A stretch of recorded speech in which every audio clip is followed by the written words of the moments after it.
Welcome, everybody. It's my privilege to welcome you to the global live stream for the book launch for author Jeff Hartman's book, Because There Was Margoth. I would encourage you, if you're listening or checking us out on any of the social media channels, to be engaged, to make comments, to share with what you want to share. So today, it's my privilege on behalf of Igniting Souls Publishing Agency to welcome Jeff.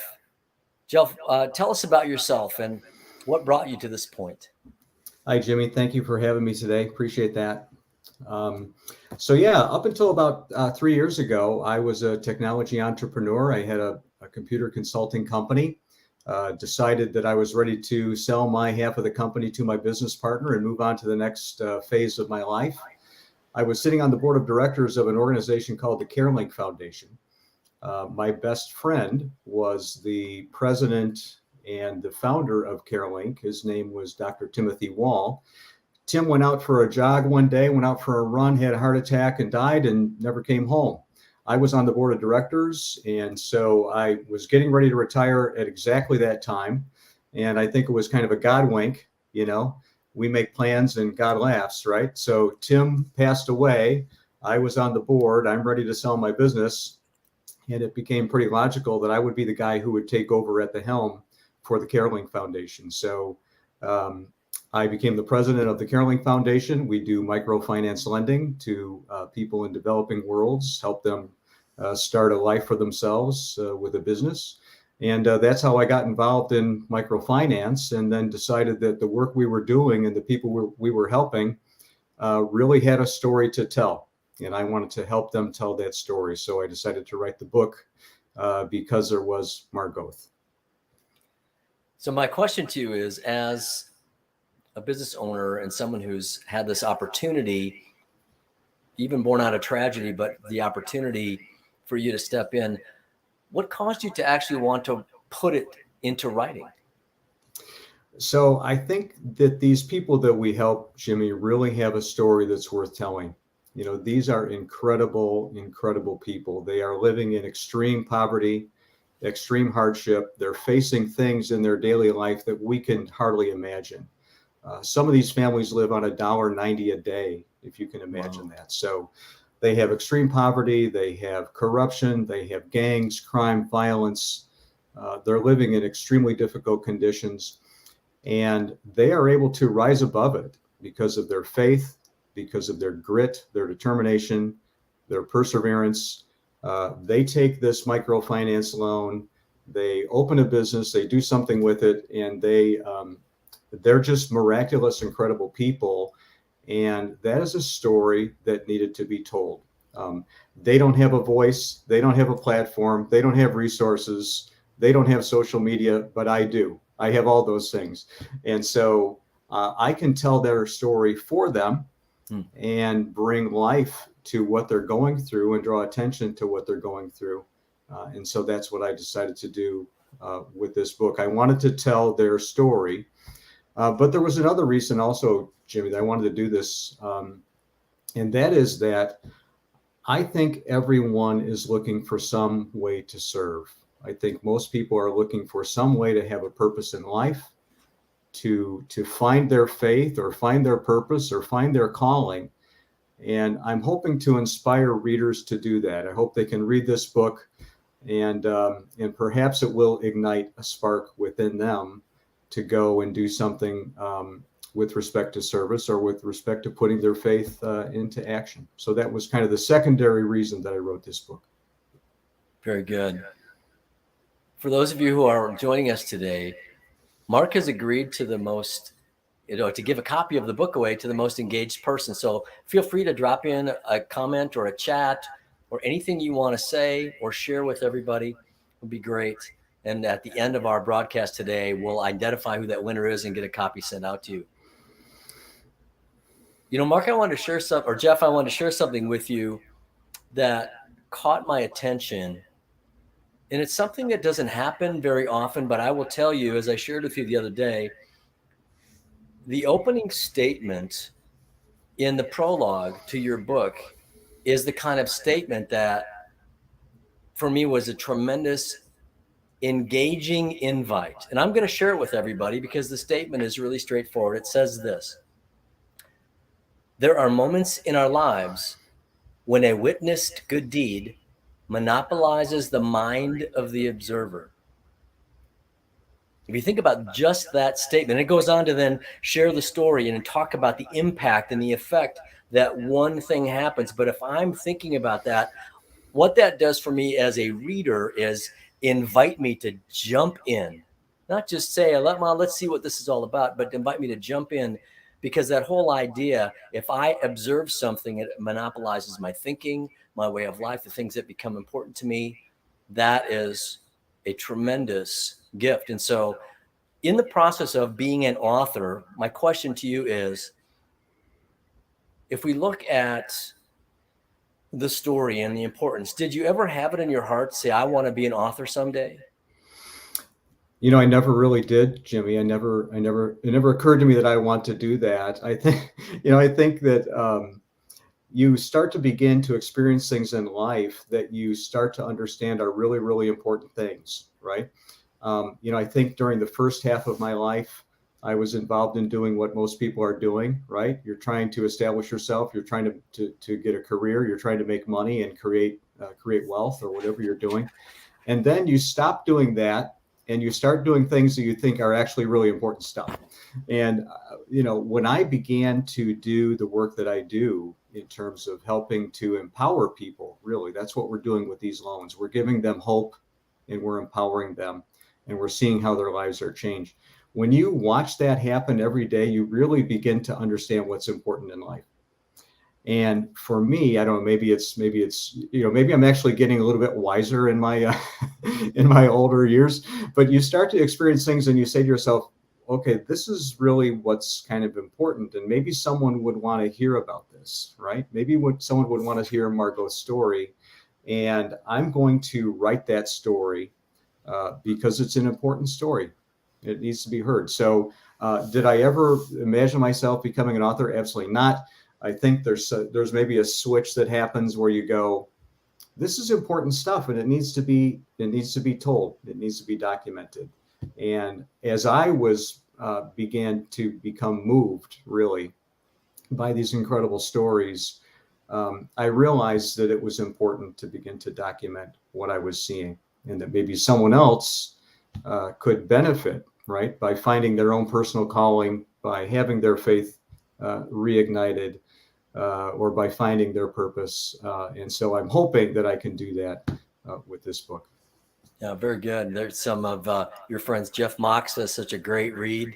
Really appreciate that comment, Jeff. And Aaron Hartman, such a wonderful story. It was so inspirational, I couldn't put it down. Those are the kind of impact stories that we tell. But I know that this story is based off of true events, a real person, an impact. And as we were talking earlier, you shared the idea of microfinancing through a microloan and then the encouragement that comes with it. For those of you who may not know, could you just take just a moment and identify or describe for us what a microloan or microfinancing really is?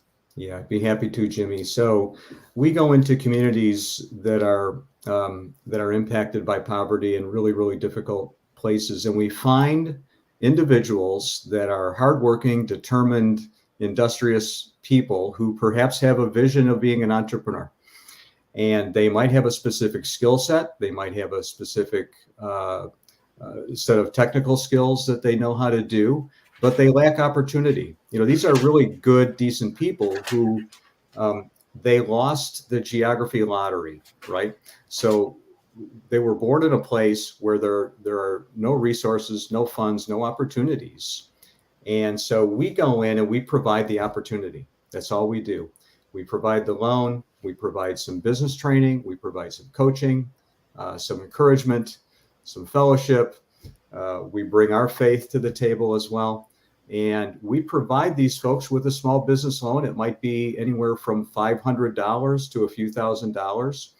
And we loan it to them, so they have skin in the game. They do have to pay it back. We don't charge interest, but they do have to pay the loan back. And we think that helps them build their own self-esteem and their own sense of worth, that it's not just a gift, it's an investment, It's a big difference between giving someone a gift or charity or a donation and investing. We invest, right? So we invest in them with this loan.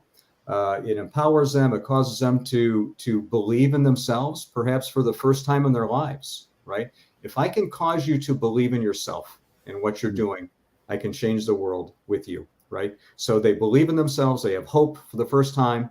And they take these loans, they start these little businesses, and they are able to pull themselves up out of poverty. And it transforms their families, it transforms their communities, it transforms their entire region. So it's kind of like the butterfly effect, Jimmy. You know, it's like one small action can have a profound and huge impact on a set of circumstances down the road somewhere. And that's what we're doing. You know, it does have a butterfly effect, and it changes lives. It empowers people. It's sustainable. You know, there's a lot of really great people, by the way, who go out into the world and they give away stuff. You know, they give away medicine, they give away food, they give away money. That's great. I've done that many, many times. Me and my family, my wife, Catherine, we've gone out into the far-flung regions of the world with our kids and our church and our family, and we've done that. And it's important, good stuff, and it has to happen. But it doesn't change the root cause of the problem. Microfinance is different because it addresses the root cause. It's not a handout, it's a hand up. It helps people to do something for themselves, and it's sustainable. It's sustainable. So it puts them on a trajectory where they can change their lives by taking that investment and doing something with it. And the final thing that it does is it pays forward, right? Right. So if we can give a woman, for example, a microfinance loan for $1,000 to start a little tortilla shop, guess what happens? She can send her daughters to school.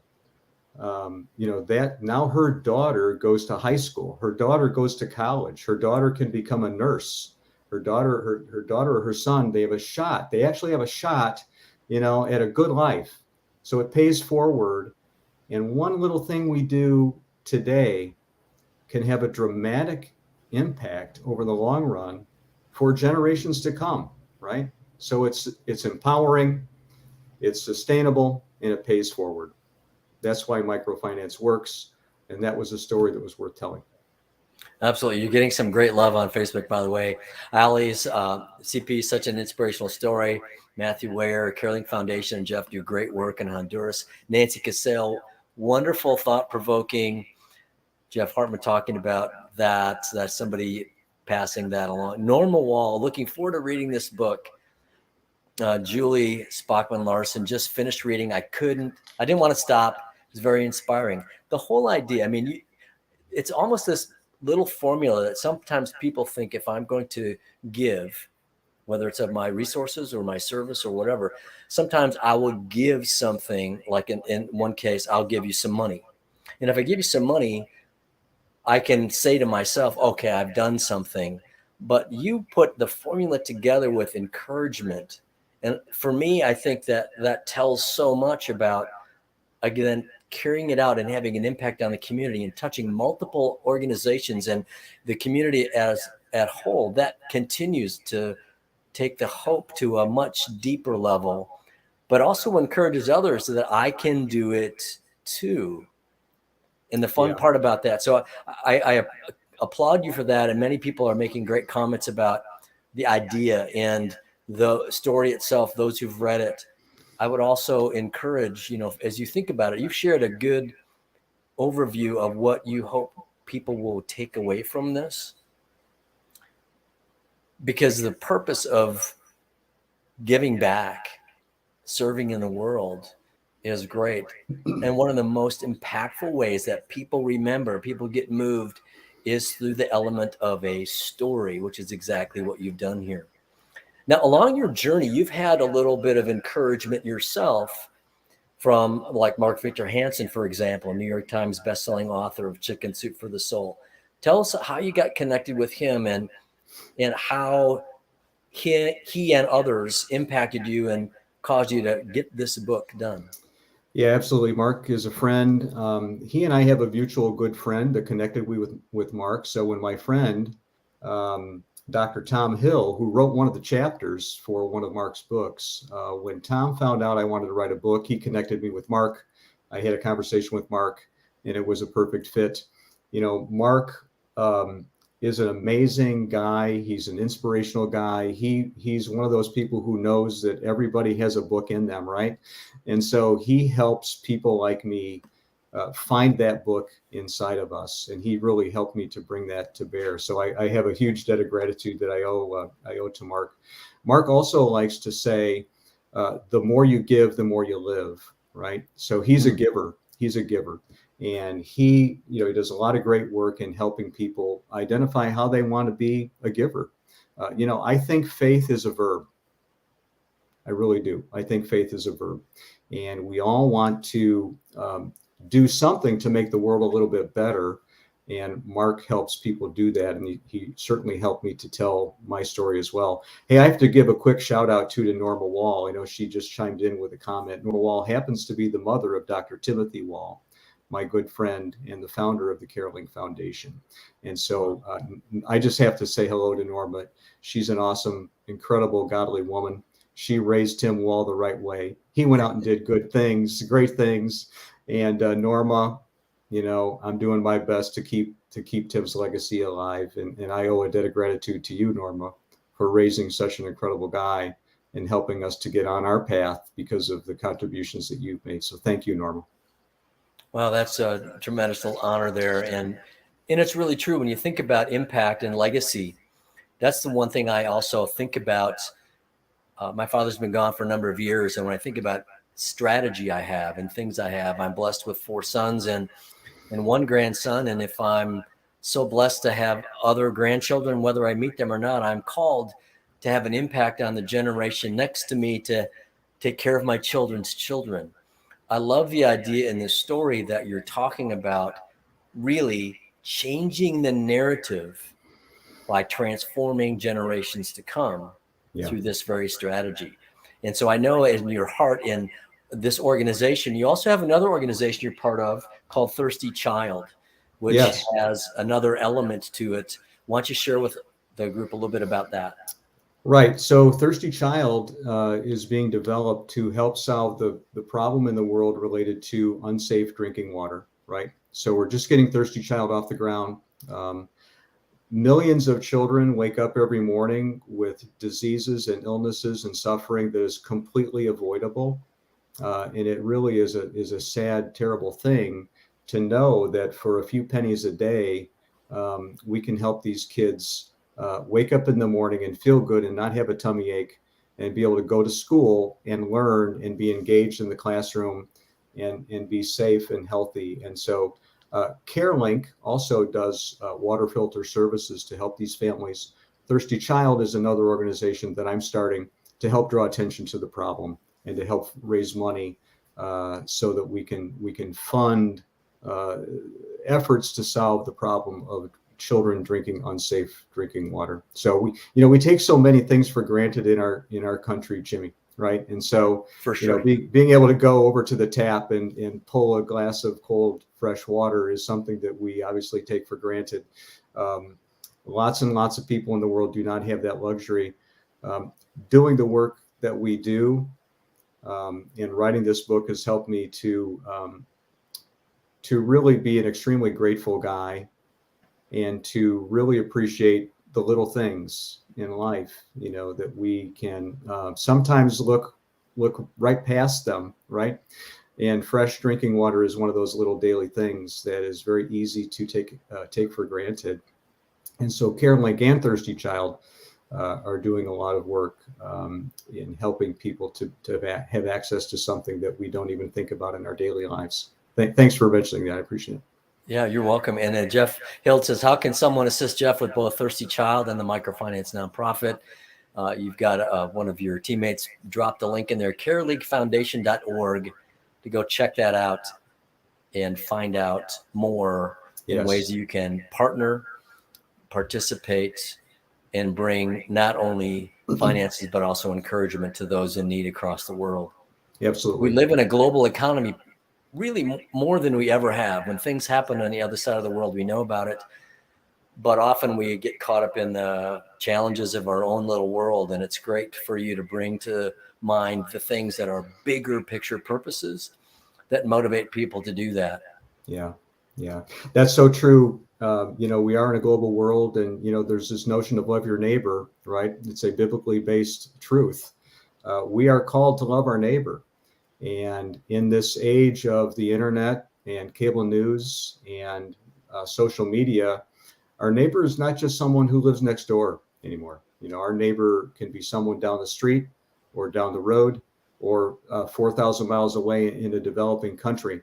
And so if we have the awareness of a problem and we have the ability to do something about it, I do think that we are called. I think there is a moral mandate, as much as we are able to love our neighbor and to do things that we can do to make the world a better place.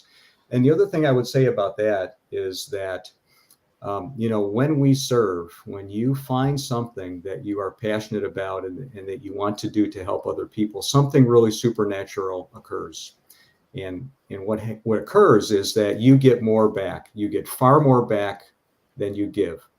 And it comes right back to you through your own faith journey that might be enhanced, by doing something that you think is important to do, or just the gratitude and the satisfaction of knowing, that you're doing something to really make a difference. And the benefit to you as a giver is something that should not be overlooked. And I mentioned to you the other day, I think the biggest compliment I could ever get about my book is if I walked onto an elevator and I heard two people talking about my book, and one of them said to the other, "Hey, I read this really cool book today, and it really kind of inspired me to, find my faith and find my purpose and to go out and do some service. And I'm really going to go do that." I mean, if I ever overheard that conversation, I would realize that I have succeeded. No matter what else happens, no matter how many copies of this book we sell, I have exceeded if I heard one person say that. And I honestly mean that. And so I hope that occurs. I really do. I hope that occurs. And I think that, in God's economy, I think we are called to find out what that purpose is and to go try to do it. And so if I can help someone do that, that would be a massive service that I would love to do as well. Tremendous. Well, that's a great call to action for all of us. And there are a number of people who have been making comments. There are some links that have been put out here on Bitly. Of course, you can get your book on Amazon as well, Barnes and Noble. Yes. And I would just make a plea to everyone. When you get a copy of this book, please go and give a review on Amazon, post it up there. Let's get some attention given to this book, the story, the purpose, the impact that it's going to have on so many people's lives, not just your own as the reader, but it's the pay it forward mentality Jeff just mentioned, is to hand it off to somebody else. Let's get this book out there, or encourage people. There might be churches who are looking for an activity or a function or a direction in missions to go forward. There are opportunities to partner there. There are opportunities. You are not only an author and an entrepreneur, but you're also a speaker. Is that correct? I am, yes. Mm-hmm. So can people actually invite you to come and speak to a group and talk about what you do? Be happy to do that. In addition to the website that you listed for CareLink, carelinkfoundation.org, people can go to my personal website, which is jeffreyhartman.org, and they can fill out a contact form to reach out to me as a speaker as well. So jeffreyhartman.org. Very good. Well, Kathy makes a comment, great for Bible studies too, which is, I think, a tremendous. Think about the conversations that happen out of digging in the stories. One reminder is you look at the table of contents and you see, most people think, oh, if I've given $1,000, it's a light switch, I've done something. But it's a roller coaster. It is not just a straight line. There are ups and there are downs. There are challenges that come. It's more of a crockpot. It's more of a developed over time. But the impact is a tremendous feast. And that's such a great reminder that even in small groups or Bible studies or home groups, that there would be opportunities to spend time talking about this impact, because your neighbor is across the world and it's also across the street. And being open-minded about serving wherever you go is such a a great encouragement. Thank you for that. I would ask Ricky if you could give me a heads up as to who has been the most engaged person here. We'll get a copy of your book sent off to them. It's hard to believe that time flies when we're having fun, Jeff. Honestly, yeah, half hour goes by quickly. But I do want to give you kind of the last word, an opportunity to encourage people in not only getting a copy of this book, but in taking a move, kind of maybe summarize the things you've said about our purpose and our calling and the things that are really at the heart of why you wrote this book. Yeah, absolutely. Thank you for that.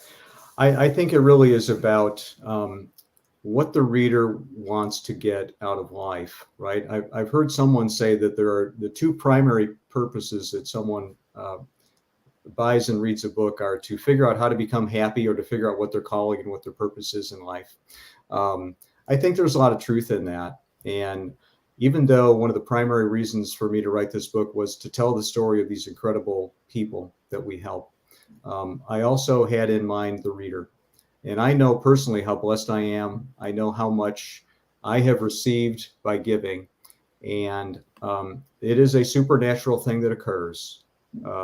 The more you give, the more you live. And I just really would encourage people to go figure that out.